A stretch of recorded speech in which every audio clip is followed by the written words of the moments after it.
जी हां, क्योंकि ये उभरता हुआ भारत है, ये विकसित भारत है, ये वो भारत है जिसमें संभावनाएं कभी समाप्त नहीं होती। It is also a vivid reminder that in this diverse nation, the strength lies in its people coming together as one. Much like a bouquet composed of varied, beautiful flowers, each adding to the overall splendor. लोकतंत्र की अगर बात करें तो बाबा साहब अंबेडकर ने कहा था कि लोकतंत्र का अर्थ है एक ऐसी जीवन पद्धति जिसमें स्वतंत्रता, समता और बंधुता समाज जीवन के मूल सिद्धांत होते हैं और ये लोकतंत्र का जश्न है। दुनिया के सबसे बड़े लोकतंत्र में जिस ढंग से 7 चरणों में चुनाव हुए और उन चुनावों में जिस ढंग से देशवासियों ने दिलचस्पी जताई, दिखाई और प्रचंड गर्मी के बीच भी संजीव जिस ढंग से लोगों के बीच उत्साह था अपने जनप्रतिनिधि को चुनने का, वो अद्भुत था। बिल्कुल। और एक महत्वपूर्ण बात वो ये भी हमें हमेशा याद रखनी पड़ती है, वो ये कि जो संसदीय प्रणाली हमने अपनाई है उसमें जो सत्ता की शक्ति है वो जनता में निहित होती है और जनता इसीलिए अपने प्रतिनिधियों को चुनती है। आज उन्हीं चुने हुए प्रतिनिधियों से सरकार बनने जा रही है भारत की और आगमन हो रहा है राष्ट्रपति भवन में देश के नवनिर्वाचित प्रधानमंत्री श्री नरेंद्र मोदी का। उनकी कारों का काफिला धीरे धीरे राष्ट्रपति भवन के प्रांगण की ओर अग्रसर होता हुआ।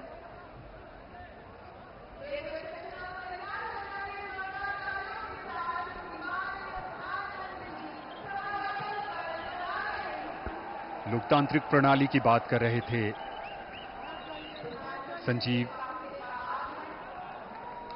और लोकतंत्र जो है वो विरासत, समानता, समरसता, स्वतंत्रता, स्वीकार्यता और समावेशिता के महत्व पर जोर देती है।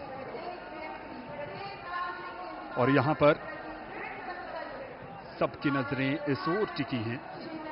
इस ऐतिहासिक समारोह में अब विशिष्ट अतिथियों का आगमन लगातार जारी।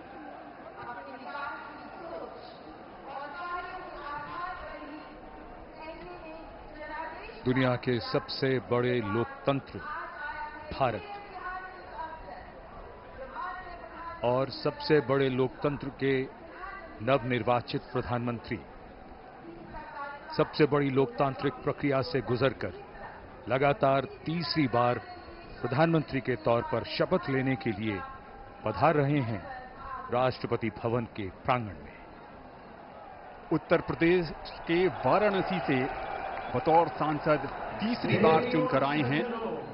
देशवासियों का अटूट भरोसा, अपार जन समर्थन, आत्मीय स्नेह है और पिछले 10 वर्षों में नरेंद्र मोदी ने अपने कुशल और बेहतरीन नेतृत्व से ये दिखाया है कि ये देश कैसे प्रगति के पथ पर उड़ान भर रहा है। समाज के कमजोर तबके से लेकर हर वर्ग की आकांक्षाओं को पूरा करने का काम किया है प्रधानमंत्री नरेंद्र मोदी के नेतृत्व में भारत सरकार ने एक बार फिर नई उम्मीद के साथ। शब्दों में अब क्या कहें, जो उत्साह है आप उनका स्वयं अनुभव करिए।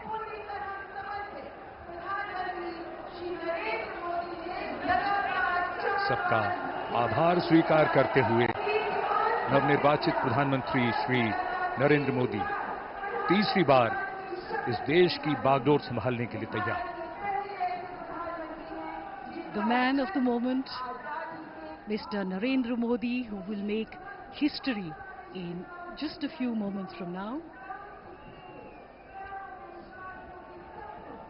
as he returns greetings of his colleagues, of the cabinet, and people who have come here in their thousands to attend this special moment.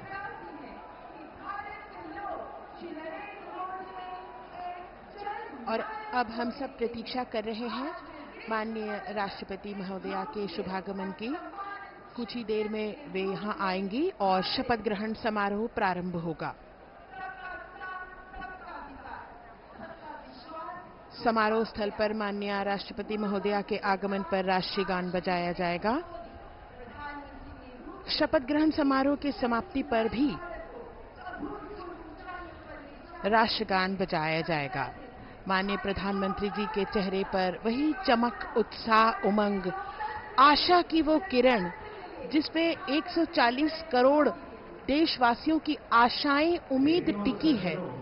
नए भारत का सृजन करने वाले, देश को अंतर्राष्ट्रीय स्तर पर चमचमाते हुए सितारे की तरह अंकित करने वाले माननीय प्रधानमंत्री जी कुछ ही देर में तीसरी बार शपथ ग्रहण करेंगे। जोरदार तरीके से अभिवादन हो रहा है यहां नवनिर्वाचित प्रधानमंत्री का।